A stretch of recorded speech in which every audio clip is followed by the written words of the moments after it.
वहय के जरिए अल्लाह ने जो बातें हमारे प्यारे नबी करीम सल्लल्लाहु अलैहि वसल्लम को बताई, आप उन बातों की चर्चा अपने सहाबा साथियों से करते थे। वहय का मतलब ये है कि अल्लाह के भेजे गए फरिश्ते जिनका नाम हजरत जिब्राइल अलैहिस्सलाम था, वो अल्लाह का संदेश लेकर हमारे नबी के पास आते थे। कुरान अल्लाह के उन्हीं संदेशों का कलेक्शन है। अगर आप कुरान की बातें जानना चाहते हैं तो ये पूरा पोस्ट ध्यान से जरूर पढ़ें। कुरान की बातें, कुरान की बटेन।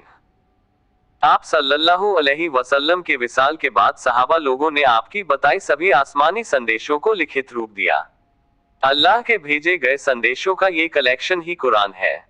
कुरान में कुल 30 पारा खंड है। इसमें 114 सूरह है। पहला सूरह का नाम है अल फातिहा। यह सूरह मक्का में उतरी थी। इसमें कुल 7 आयतें हैं। सूरह फातिहा पूरे कुरान का एक तरह से सार है। कुरान या कोई सूरह पढ़ने से पहले बिस्मिल्लाहिर्रहमानिर्रहीम पढ़ा जाता है, जिसका मतलब है शुरू करता हूं मैं अल्लाह के नाम से जो बड़ा रहमान और रहीम, कृपाशील और दयावान है। सूरह फातिहा की 7 आयतें और उनका तर्जुमा ये है। 1 अल्हम्दुलिल्लाहि रब्बिल आलमीन, सारी तारीफें अल्लाह के लिए है जो सारे आलम संसार का रब है। 2 अर्रहमानिर्रहीम, जो बड़ा कृपाशील और दयावान है। 3 मालिक यौमिद्दीन, उस दिन का मालिक है जिस दिन फैसला, द डे ऑफ जजमेंट, दिया जाएगा। 4 इय्याका नअबुदु व इय्याका नस्तईन, हम तेरी ही बंदगी करते हैं और तुझसे ही सहायता मांगते हैं। 5 इहदिनस सिरातल मुस्तकीम, हमें सीधा रास्ता दिखा। 6 सिरातल लजीना अनअमता अलैहिम, उन लोगों का रास्ता जो तेरे कृपा पात्र बने। 7 गैरुल मगदूब अलैहिम वल लददवालिन, जो न प्रकोप के भागी हुए न रास्ते से भटके। चूंकि कुरान अल्लाह के हुक्मों संदेशों का कलेक्शन है, इसीलिए ये आसमानी किताब है जो अल्लाह की तरफ से भेजी गई है। आप देख रहे हैं कि कुरान की शुरुआत जिस सूरह फातिहा से है, उसमें सिर्फ और सिर्फ एक अल्लाह को सारी दुनिया का मालिक मानने की बात लिखा है।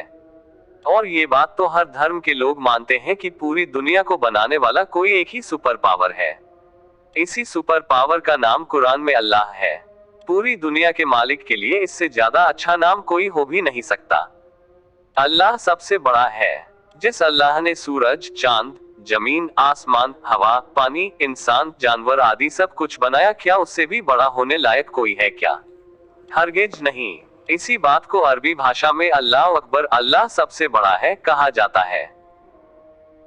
इसीलिए कुरान के पहली आयत में ही लिखा है अल्हम्दुलिल्लाहि रब्बिल आलमीन है, मतलब ये कि सारी तारीफें अल्लाह के लिए है जो सारे आलम संसार का रब मालिक है। अब आप खुद सोचिए कि जिसने सारी दुनिया बनाई तो तारीफ के लायक वो बनाने वाला होगा कि हम और आप होंगे, कोई इंसान होगा। बनाई गई चीज महान नहीं होती, बनाने वाला, रचने वाला, पैदा करने वाला महान होता है, सबसे बड़ा होता है। दूसरी आयत में लिखा है अर्रहमानिर्रहीम, मतलब ये कि अल्लाह बड़ा कृपाशील और दयावान है। अब जरा आप ही सोचिए कि आपने किसी को काम के लिए रखा है, आप उसकी हर जरूरत पूरी करते हैं। अगर वो आपका एहसानमंद न हो, आपकी बात न माने, आपका सम्मान न करे, तो क्या आप उसको सब कुछ फिर भी हमेशा देते रहेंगे? क्या आप बुरा नहीं मानेंगे? जी हाँ, आप बिल्कुल सही सोच रहे हैं, निकाल देंगे उस नाफरमान को, नमक हराम को। लेकिन अल्लाह ऐसा नहीं करता। वो सबको समान रूप से देता है, चाहे कोई उसकी माने या न माने, कोई उसकी तारीफ, सम्मान करे या न करे। इसीलिए अल्लाह कृपाशील है, अल्लाह दयावान है। तीसरी आयत में लिखा है मालिक यौमिद्दीन, मतलब अल्लाह मालिक है कयामत के दिन का, जिस दिन सभी को उसके कर्मों का फैसला सुनाया जाएगा। मालिक ने हमको दुनिया में यूं ही नहीं भेज दिया। हर चीज के बनाने का कोई न कोई मकसद जरूर होता है। अल्लाह ने इंसान को अपनी इबादत के लिए पैदा किया है, लेकिन दुनिया में इंसान सामाजिक जीव है, इसलिए अल्लाह की इबादत के साथ साथ उसको समाज के दूसरे लोगों के साथ भी सम्मानजनक रूप से पेश आना है। अन्य इंसानों को भी अल्लाह ने ही पैदा किया है। अल्लाह की बनाए किसी भी चीज का अपमान नहीं, सम्मान किया जाता है। अल्लाह भी यही चाहता है कि सभी इंसान आप में प्रेम से रहें। इंसान जिंदगी कैसे जिए, इसके लिए अल्लाह ने अपने रसूल मोहम्मद सल्लल्लाहु अलैहि वसल्लम के जिंदगी को नमूना बना दिया। अल्लाह ने बता दिया है कि सिर्फ और सिर्फ मेरी इबादत करो, क्योंकि मैंने ही तुमको बनाया है, और दुनियावी जिंदगी मेरे रसूल मोहम्मद सल्लल्लाहु अलैहि वसल्लम के जैसी जियो। मरने के बाद इसी बात का हिसाब होगा कि कौन किस तरह की जिंदगी जी कर आया है, कौन कुरान रसूल के अनुसार जिंदगी जिया और कौन अपनी मनमानी से जिंदगी जिया। अगर आपकी जिंदगी अल्लाह के हुक्मों और नबी के सुन्नत के अनुसार पाई गई तो आपको जन्नत मिलेगा, और इसके उल्टा पाई गई तो जहन्नम मिलेगा। जो इंसान अपनी मनमानी जिंदगी जीकर जाएगा वो जहन्नम में डाल दिया जाएगा। मतलब ये कि इंसानी जिंदगी एक इम्तिहान है। रिजल्ट पहले से बता दिया गया है कि क्या करके आओगे तो क्या मिलेगा। चौथी आयत में लिखा है यकना बोदोवैयकन सतयन, मतलब हम तेरी ही बंदगी करते हैं और तुझसे ही सहायता मांगते हैं। ये प्रार्थना है, हम सिर्फ तेरी ही इबादत करते हैं जैसा कि तुमने हुक्म दिया, क्योंकि तूने ही हमें बनाया, सब कुछ दिया। अब अगर कोई जरूरत पड़ेगी तो तू ही उसे पूरा कर सकता है, क्योंकि तू ही मेरे बारे सब कुछ जानता है, क्योंकि तूने ही मुझे बनाया है। इसलिए मुझे जो कुछ भी चाहिए वो तुझसे ही मंगाते हैं। पांचवी आयत में लिखा है इहदिनस सिरातल मुस्तकीम, हमें सीधा रास्ता दिखा। ए अल्लाह, तू ही मेरा रचनाकार है, तूने ही मुझे बनाया, पैदा किया, इसलिए तू ही बेहतर जानता है कि मेरे लिए सीधा अच्छा रास्ता क्या है। अगर तू मुझे सीधा रास्ता दिखा देगा तो मेरी नया पार हो जाएगी, आखिरत बन जाएगी। छठी आयत में लिखा है सिरातल लजीना अनअमता अलैहिम, उन लोगों का रास्ता जो तेरे कृपा पात्र बने। ए अल्लाह, हमें वो रास्ता दिखा जिस पर चलने वालों से तू खुश हुआ। मैं उसी रास्ते पर अपनी जिंदगी गुजारना चाहता हूँ जिससे तेरी खुशनुदी हासिल हो जाए। सातवीं आयत में लिखा है गैरुल मगदूब अलैहिम व लददवालिन, जो न प्रकोप के भागी हुए न रास्ते से भटके। ए अल्लाह, हमें वो रास्ता बता जिस पर चलने से तू गुस्सा नहीं करता, वो रास्ता बता जिस पर चलने वाला भटकता नहीं है। मैं उस मार्ग पर चलना चाहता हूँ, मतलब कि ऐसी जिंदगी चाहता हूँ कि न तो मैं सही रास्ते से भटकूं और न ही तेरे गुस्से का कारण बनूं। अल्लाह के लिए इससे अच्छी प्रार्थना इबादत हो सकती है क्या? नहीं ना।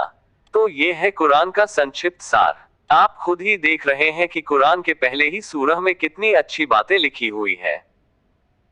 कार का बनाने वाला ही जानता है कि कार ठीक तरीके से कैसे चलेगी, उसके लिए कौन सा ईंधन ठीक रहेगा, कार की लाइफ कितने दिनों की होगी। ठीक इसी तरह आपको पैदा करने वाला ही आपके बारे ठीक ठीक बातें जानता है। इसलिए आपको चाहिए कि अपनी जिंदगी अपने पैदा करने वाले अल्लाह के मुताबिक जिए। मरना तो आज नहीं तो कल है ही। मरकर वापस अपने मालिक के पास जाना है, जहां एक दिन आपके कर्मों का हिसाब होगा। तो समझदारी तो इसी में न है कि आज से, अभी से अपने मालिक के हुक्मों के अनुसार अपनी जिंदगी जीना शुरू कर दिया जाए। इस तरह से आपने देखा कि आपको पैदा करने वाला आपका पालनहार आपसे सिर्फ दो काम चाहता है। पहला, अल्लाह के सिवाय कोई इबादत के लायक नहीं है, इसलिए सिर्फ और सिर्फ एक अल्लाह की इबादत कीजिए।